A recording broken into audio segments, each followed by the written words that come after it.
प्रस्ताव विषय के पूर्णता विपक्ष में। महोदय, मैं कौन हूँ? मैं एक डिबेटर हूँ।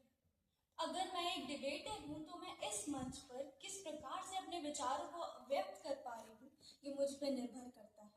और ये मंच केवल एक जगह नहीं, ये मंच वो एक ऐसा माध्यम है जिसके द्वारा मैं अपने विचारों को आपके समक्ष स्थापित कर सकती हूँ।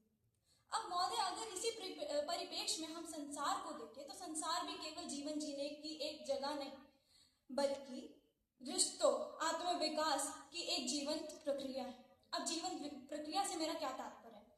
जीवन प्रक्रिया से मेरा यह तात्पर्य है कि जो कभी भी खत्म नहीं हो सकती, यानी कि जिसमें जो हमेशा चलती रहेगी, यानी कि जब एक व्यक्ति का अंत होगा तो दूसरा व्यक्ति जीवित होगा। अब यहीं पे हम मोक्ष को समझे तो मोक्ष का मतलब केवल एक चीज से भागना नहीं है, या सारे संबंधों को तोड़ना नहीं है। मोक्ष का मतलब ये है अपने संबंधों को उसी भली भांति निभाना जो कि एक धर्म कहता है हमारा। और सबसे पहला धर्म है एक मनुष्य का कि वह सबके लिए एक सामान्य रहे, सबकी मदद करे, सबके साथ रहे, ना कि उन संबंधों को तोड़ के भाग जाए।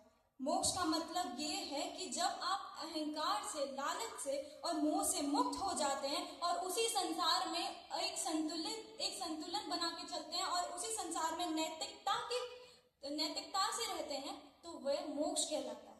अब जब हम बंजर को देखें तो बंजर क्या कहता है? बंजर वो चीज होती है जहाँ पे अब विकास नहीं हो सकता, जहाँ पे वो अब जितना उसमें विकास होना था बस उतना ही होगा और उससे आगे कुछ हो ही नहीं सकता।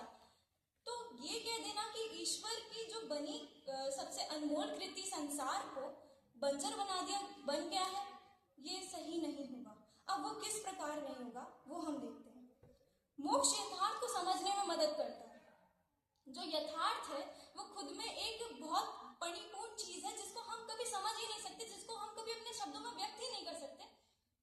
इसी प्रकार हम मोक्ष को भी अपने शब्दों में व्यक्त नहीं कर सकते।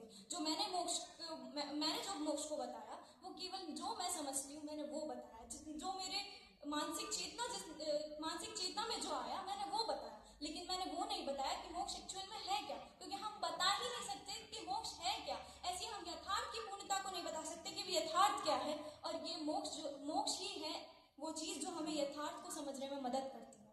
अब यहाँ पे हम देखते हैं कि ये किस तरह से हमें मदद करती है चीज को समझने में। ये हमें इस चीज को समझने में ऐसे मदद करती है क्योंकि ये हमें भ्रम से, लालच से दूर कर देती है। अगर हम इसको एक उदाहरण के तौर पे देखें तो एक व्यक्ति सच्चाई को जब समझ जाता है तो वह सारे लालच से, सारी अनावश्यक इच्छाओं से दूर हो जाता है।